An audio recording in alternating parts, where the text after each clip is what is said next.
Hello everyone, welcome back to another video on how to fix online. In today's video, I am going to show you how to fix login problems with PNC Bank. If you are having trouble logging into your bank account, here are some fixes you can try. The first thing to do is to check that you have a stable internet connection, either through Wi-Fi or cellular data. Then try logging in again.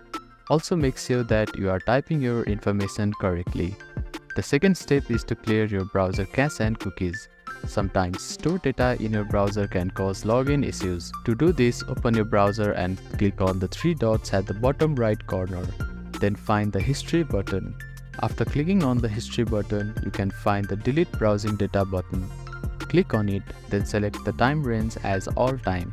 Now, click on Delete Browsing Data and confirm it once again.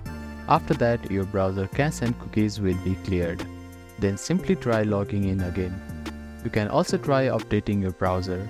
Open your App Store or Play Store and search for your browser. Check if there are any updates available for your application.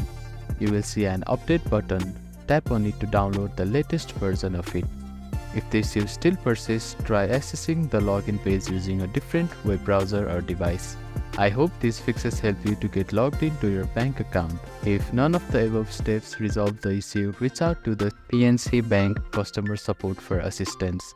They may be able to provide further troubleshooting steps and help you solve your problem. If you have any questions, please let me know in the comments below. Don't forget to like and subscribe for more helpful tips and tutorials. Thank you for watching.